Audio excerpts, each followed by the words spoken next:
Hey everyone, welcome back to Reg Tag Stacking. In today's video, I want to talk about stacking a particular type of silver that has been getting a little harder to find, at least for up here in Canada.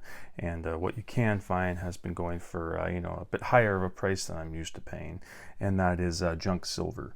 So yes, junk silver is one of my favorite things to stack, and I do like to pick up primarily Canadian and American junk silver. And if you've been watching my channel for any amount of time, you do know that I think the $half for both the American and Canadian, I think they're my favorite size, my favorite denomination of junk silver. I do have some smaller percentage coins from Mexico. I have a 72% coin and a un peso, which is 10% silver. I wouldn't actively stack the 10% stuff, but if I could find that Cinco peso, which was 72%, if I could find those at a decent price, I would continue to pick those up. So yes, the majority of my stack, like I said, is in Canadian junk silver and in American junk silver. So if you take that section of Canadian and American and then you further dissect it down, the majority of that, if I find, is in the Canadian silver dollars and both the American and Canadian half dollars. Those ones I like to pick up the most. Canadian silver dollars are great. They do have plenty of different designs that you can choose from. The majority that you're going to see is this one here with the canoe. It's called the Voyager. These were made from 1935 until 1967 in 80% silver. And as I said, the majority you'll be seeing is there. But then there are some one-off designs. This one's from 1939. It's celebrating King George was it 6th or 5th? I can't always remember. King George the 6th first visit to Canada. I always just call it the Parliament coin because it has a picture of the Parliament building on there and it's very cool. And then this one is my favorite one. It is the 1967, the 100th birthday, the centennial of Canada there. And all of these circulated coins got a new design and the dollar got the goose on it. I still pick these up off of eBay for a good price, but I used to really love picking up junk silver off of eBay when they had the eBay Bucks program because you were able to earn eBay Bucks picking this up. Because yeah, if you were to buy bullion on eBay back in the day, you weren't able to earn eBay Bucks. But if you were to buy the circulated coins, like the junk silver, American or Canadian, you were able to pick up eBay Bucks. And then you were able to turn that around and you were actually able to buy bullion with it. There was no limitation on how you could redeem it. So I would always go and pick up junk silver and then, after 3 months go and pick up the bullion. But they scrapped that, which I wish they would bring back because, it was really useful for me. This is my second favorite Canadian silver dollar design, this 1958 totem. And there are other designs that I don't have. They're in other tubes buried in the safe, so I didn't have them to spread out here. And then these are the half dollars. As I said, I do like getting them in the Canadian and the American. We're all familiar with the American ones with the Kennedy, the 90% silver only being made in 1964. Then you've got the Franklins. I can't remember when they were minted, the years they were minted from. And then the earliest ones that I have are the Walking Liberty half dollar. And I do think that they should have made this the American Silver Eagle, the new bullion, the Type 2. Obviously, they keep the obverse as this, but I think that they should have made this the reverse. I always thought that was a really cool looking eagle, and I think that would look really sharp with the details that they'd put on the modern bullion coins. I think that would have been a cool eagle. And then with the Canadian half dollars, that's what you're mainly going to be seeing is the Canadian coat of arms. That's on a lot of the half dollars.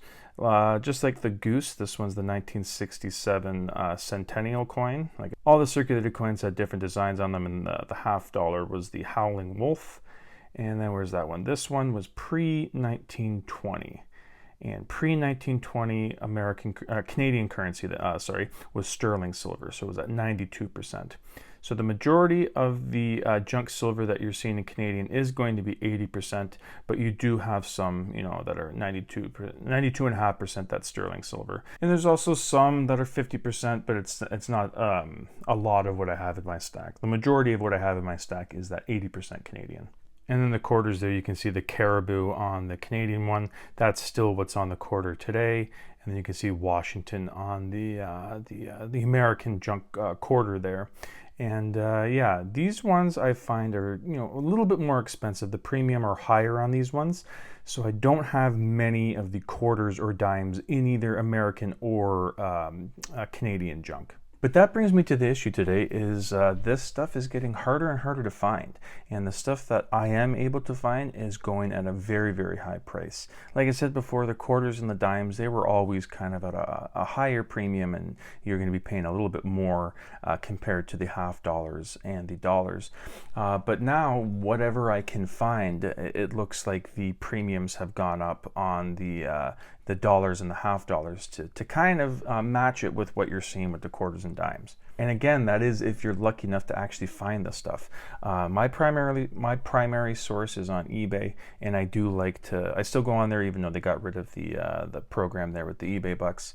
But I'm always looking for, especially the Canadian dollars and the half dollars, and they're not really anywhere to be found for a decent price.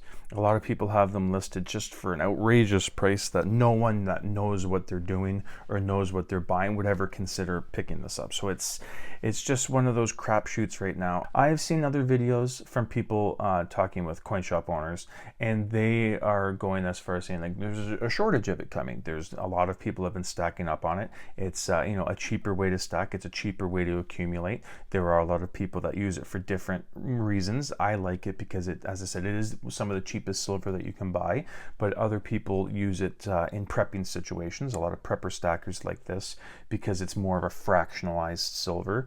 There is fractionalized bullion, there is fractional bullion, but just like gold, once you go smaller and smaller in size, you're going to be going higher and higher in premium.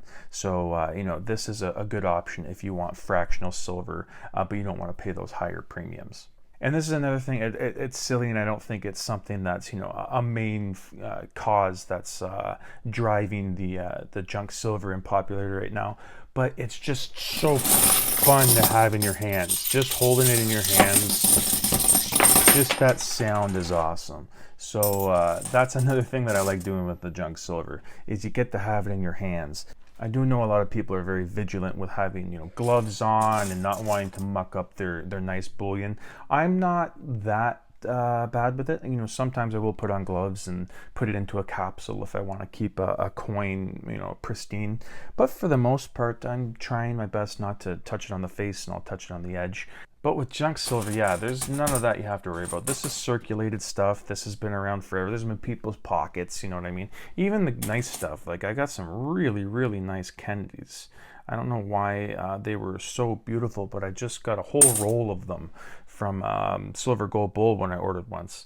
And they look nice, but I'm not going to be treating them with any extra, sense of, oh, this is a coin that needs to be preserved. Yeah, just have it in your hands and hold on to it.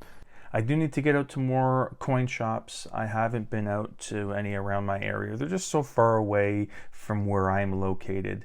And, it's just, I keep putting it off. I keep procrastinating, but I do need to get out to some coin shops up here in Canada, because like I said, there have been plenty of videos from other YouTubers talking about the junk silver shortage and them not being able to pick up as much as they can. So I thought it would be a good idea to get maybe a Canadian perspective on it from a Canadian coin shop owner. But like I said, every time I mean to go out, something else pops up. Unfortunately, again, like I said in the intro, this was another almost week where I went without making a video just because I was kind of swamped with other things. So I do plan on doing that in the future, and hopefully I can get an answer from a Canadian coin shop owner that will help to go along with some of the videos that you've seen with the American coin shop owners. So yes, that's it for today's video. I just wanted to make that quickly, just talking about junk silver. And if you're into it, if you like stacking it, make sure you pick up as much as you can before it goes away, or before you just can't get your hands on it anymore. But let me know in the comments if you are like me, if you like picking up junk silver. I do know some people that's the only stuff they pick up. They like just having that stuff in there. They like the look of it. They like collecting it. They like looking for those rare dates. It's just something that they've been doing since they were a kid, and they don't care for the new bullion stuff. They're sticking with the junk. Or if you do like the modern bullion and you've never picked up junk before, it's never a bad time to dip your toes into it. Again, if you can find it. And if you can find it, hopefully you can get it for a reasonable price. But yeah, unfortunately I have been seeing a trend of it, like I said, with some videos, and I'm reading some articles talking about the upcoming shortage in the junk silver, constitutional, whatever you want to call it. And yeah, I just wanted to, yeah, I have been seeing it, I have been noticing it, and it's something that I've been feeling in my stack. You know, it's one of those ones where I'm so used to picking up a certain amount of the silver dollars and the half dollars, and not doing that is making me antsy. You know, I have the tubes that I want to get filled, and just seeing some of them at the, you know, the 3/4 mark, you just want to fill in those 5 extra coins to get it done. And yeah, it's on the back burner right now until I can find a good price for the stuff. But anyways, that's it for today's video. Thank you so much for watching, and I hope you come back for the next one. Thank you.